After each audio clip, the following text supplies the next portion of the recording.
Ninakusalimu katika jina la Bwana wetu Yesu Kristo, mpendwa mfuatiliaji wetu.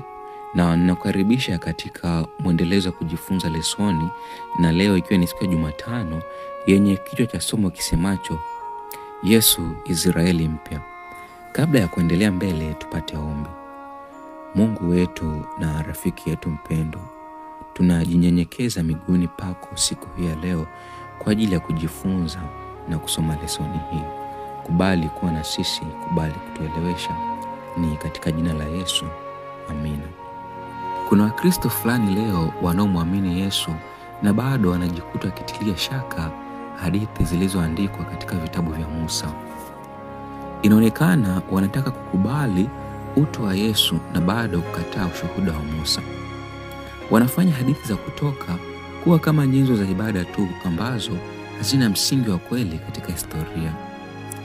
Hili huwa tatizo tunapokumbuka kwamba Yesu alinukuu kutoka kwa Kutoka na vitabu vingine vya Musa kama vile Marko 12:26, Luka 16:31 na Luka 24:27. Yesu alisema kwamba kumkataa Musa ni kumkataa yeye, Yohana 5:46 na 47. Imani ya uaminifu katika Yesu lazima ichukue kwa uzito maandishi na madai ya Musa.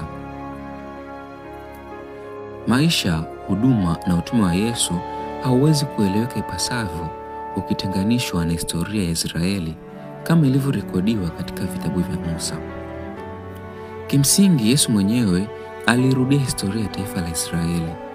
Kwanza, Israeli walikimbilia Misri ambako walikuwa na kuwa taifa kubwa lenye nguvu kabla ya kuitwa katika nchi ya ahadi.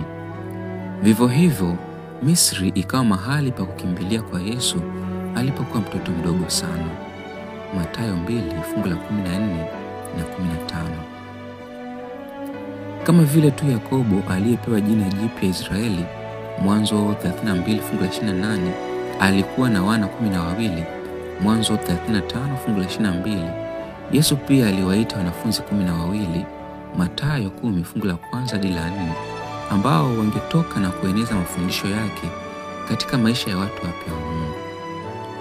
Wana wa Israeli walipokuwa wakiongezeka, wakawa tishio kwa wale walio karibu nao na kusababisha mateso na majaribio ya kuangamiza. Kwa njia hiyo hiyo, wafuasi wa kwanza wa Kristo waliongezeka kwa haraka, lakini walionekana kuwa tishio kwa watu na majaribio yalifanywa kuangamiza. Ukuaji wa kanisa haukutokea katika mazingira ya ajabu.